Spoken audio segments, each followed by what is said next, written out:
بسم اللہ الرحمن الرحیم۔ تمام ساتھی قرآن کریم کھول لیں۔ آن لائن جو مستورات و حضرات ہیں جن تک آواز جا رہی ہوگی انشاءاللہ وہ بھی اپنے سامنے قرآن کریم کھول لیں۔ سورۃ العلق کی 5 آیتیں ہم پڑھ چکے ہیں، آج انشاءاللہ آگے پڑھتے ہیں۔ اعوذ باللہ من الشیطان الرجیم، بسم اللہ الرحمن الرحیم۔ کلا ان الانسان لیطغی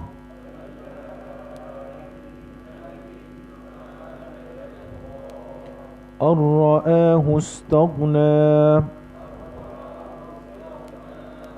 ان الی ربک الرجعی ارأیت الذی ینہی عبدا اذا صلی أرأيت إن كان على الهدى أو أمر بالتقوى أرأيت إن كذب وتولى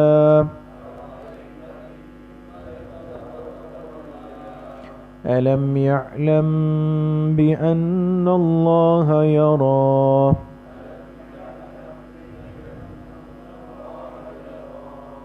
صدق اللہ العظیم۔ یہ آیت نمبر 6 سے آیت نمبر 14 تک 9 آیتیں آپ حضرات کے سامنے تلاوت ہوئی۔ پہلے ان آیات کا ترجمہ سن لیتے ہیں، آپ حضرات اس کو لکھ لیں، پھر انشاءاللہ جو بات ہے وہ عرض کر دیتے ہیں۔ کلا ان الانسان لیطغی، کلا اس کا لفظی ترجمہ تو ہوتا ہے ہرگز نہیں، ہرگز نہیں، لیکن یہاں پر یہ کلا جو ہے یہ تنبیہ کے لیے ہے۔ کس کے لیے ہے؟ تنبیہ۔ تنبیہ جانتے ہیں نا، جب کسی بات کے لیے خاص طور پہ ہم متوجہ کرتے ہیں، کہتے بھئی تمام ساتھی ادھر دیکھ لیں، ہے نا؟ تو اس لیے یہ کلا جو یہاں پر آیا ہے یہ کس کے لیے ہے؟ تنبیہ کے لیے۔ اس لیے ہم ترجمہ کریں گے آگاہ ہو جاؤ، آگاہ ہو جاؤ، ہرگز نہیں، آگاہ ہو جاؤ۔ ان الانسان لیطغی، بے شک یہ انسان سرکشی پہ اتر آتا ہے، بے شک یہ انسان کے ساتھ چھوٹا سا لکھے نافرمان، بے شک یہ انسان سرکشی پہ اتر آتا ہے۔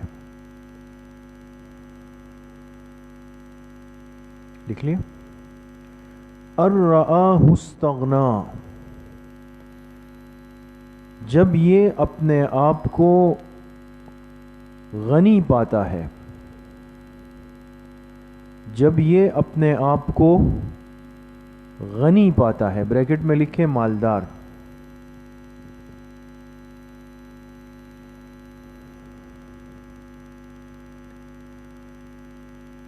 ان الی ربک الرجعی، بے شک تیرے رب کی طرف ہی لوٹنا ہے۔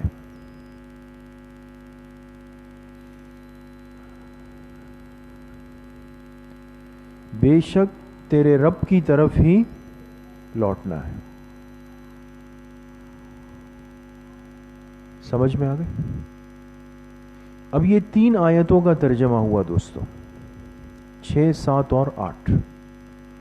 ان 3 آیات میں بہت ترتیب کے ساتھ اللہ پاک نے انسان ایک نافرمان انسان کی 3 کیفیتوں کو بیان کیا ہے.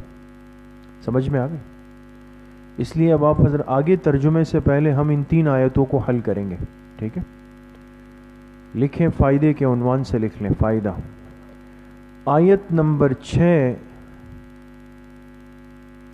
یہ بیان مرض ہے. بیان مرض، نافرمان انسان کے مرض کو بیان کیا، بیماری. وہ کیا ہے؟ سرکشی. لکھے بیان مرض، سرکشی.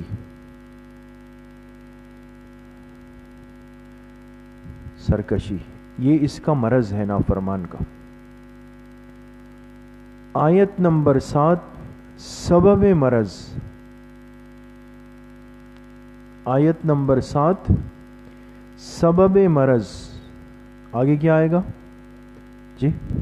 مالداری. ماشاءاللہ، مالداری.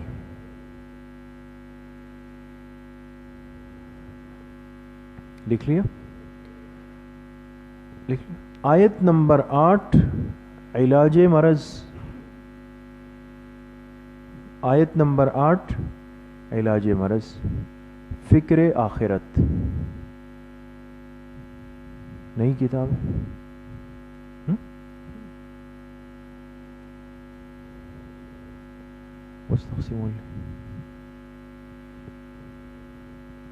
یہ آپ کو نئی کتاب مل رہی ہے، اصول فرما لیں. آپ حضرات کی تعلیم العقائد ختم ہو گئے نا جی؟ پیسے؟ اچھا، بس ابھی آپ حضرات کتاب وصول کر لیں، بعد میں ہم برکت وصول کر لیں گے. فی الحال آپ کتاب لے لیں، پھر انشاءاللہ ہمارا اکاؤنٹ نمبر یہ لے لے، محفوظ کر لیں. ابتدائے اسلام میں، جب ابتدائی زمانہ ہے نا، بالکل شروع کا، ابتدائے اسلام میں جب حضور علیہ الصلاۃ والسلام نے بیت اللہ شریف میں نماز پڑھی، خانہ کعبہ میں نا، مکی زندگی میں جب بیت اللہ شریف میں نماز پڑھی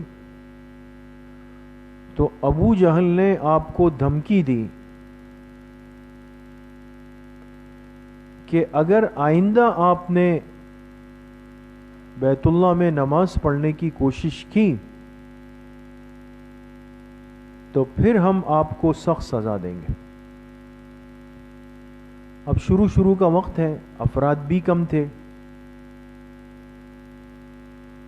تو کھل کر نماز کا عمل ان سے برداشت نہیں تھا. اس لیے کہ سب کے سامنے اگر نماز کا عمل کیا جائے، یہ باطل پر ایک بہت بڑا بوجھ ہوتا ہے دوستو. باقی انفرادی آپ دائیں بائیں گھر میں یا کئی کونے میں پڑھ لے تو مسئلہ نہیں ہے. اس لیے مسجد دی تاکہ ایک اجتماعیت ظاہر ہو جائے. اس نے دھمکی دی اگر آپ نے آئندہ بیت اللہ میں نماز پڑھی تو ہم آپ کو سخت سزا دیں گے. سمجھ گئے آپ؟ یہ معاملات ہوئے، سخت سزا دیں گے.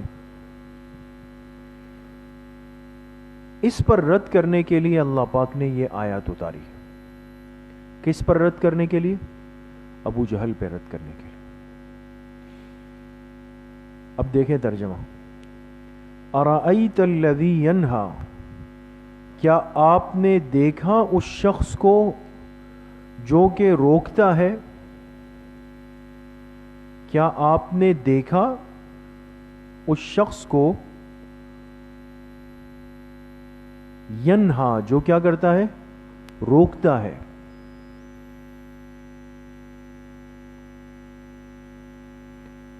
عبدن، ایک بندے کو، ایک بندے کو، بریکٹ میں کیا آئے گا؟ حضرت محمد صلی اللہ علیہ وآلہ وسلم. ایک بندے کو اذا صلی، جب وہ نماز پڑھتے ہیں.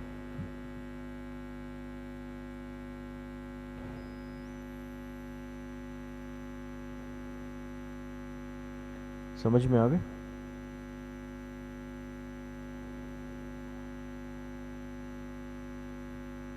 ارأیت ان کان علی الہدی او امر بالتقوی. ارأیت، آپ جان لیں، یہ ترجمہ ہوگا اس کا، آپ جان لیں کہ اگر یہ شخص ہدایت پر ہوتا،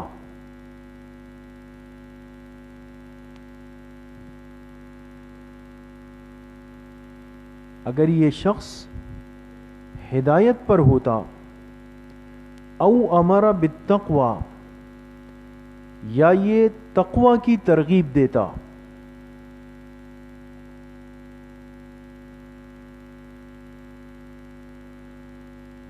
یا یہ تقوی کی ترغیب دیتا.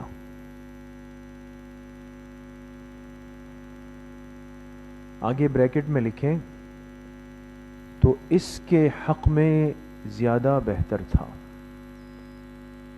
تو اس کے حق میں زیادہ بہتر تھا. سمجھ گئے؟ دیکھیں ابو جہل نے کیا کیا، حضور علیہ الصلوۃ والسلام کو نماز پڑھنے سے روکا، دھمکی دی. اب یہ روکنا اور دھمکانا اس لیے تھا کہ ابو جہل ہدایت سے محروم تھا، ہدایت سے خالی تھا، اور جو آدمی ہدایت سے خالی ہوتا ہے یہ غلط کام کی ترغیب اور غلط کام پر دھمکیاں دیتا ہے. تو ہدایت سے خالی تھا تو حضور علیہ السلام کو روک رہا تھا کس چیز سے؟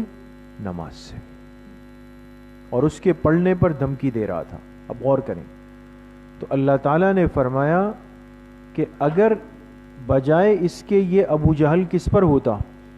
ہدایت پر ہوتا، اور جب ہدایت پر ہوتا تو یہ حکم دیتا، ترغیب دیتا کس چیز کا؟ تقوی کا.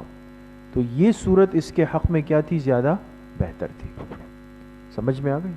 اس لیے نیچے ایک بات لکھ لیں تو یہ دونوں آیتیں آپ کی سمجھ میں آ جائیں گی.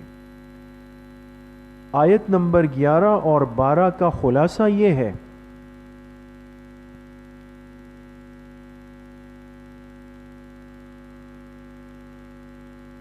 آیت نمبر 11 اور 12 کا خلاصہ یہ ہے کہ اگر ابو جہل میں حالت سابقہ کے بجائے، اگر ابو جہل میں حالت سابقہ حالت کون سی تھی؟ کون سی والی تھی؟ یعنی نافرمانی کی تھی، حضور علیہ السلام کو نماز سے روکنے کی تھی. تو اس کے بجائے حالت موجودہ ہوتی، حالت سابقہ کے بجائے حالت موجودہ ہوتی، بریکٹ میں لکھیں یعنی ہدایت و تقوی، ہدایت و تقوی، بریکٹ بند کر دیں، تو اس کے حق میں زیادہ مفید تھا. تو اس کے حق میں کیا تھا؟ زیادہ مفید تھا. اس نے غلط راستہ چن لیا ہے، بجائے ہدایت کے ضلالت پہ چڑھ پڑا ہے، اور بجائے تقوی کے نافرمانی پہ اتر آیا ہے. سمجھ میں آ گئے؟ سمجھ گئے دوستو؟ ارأیت ان کذب وتولی، بھلا یہ بتائیں کہ اگر یہ بندہ جھٹلائے اور پیٹ پھیر دے، ارأیت، بھلا یہ بتائیں ان کذب، اگر یہ بندے سے مراد ابو جہل، اگر یہ بندہ جھٹلائے، وتولی، اور پیٹ پھیر دے. اب بھی اس کی سمجھ میں بات نہیں آ رہی، اسی جھٹلانے میں اور پیٹ پھیرنے میں، اعراض میں، دور ہونے میں لگا ہوا ہے.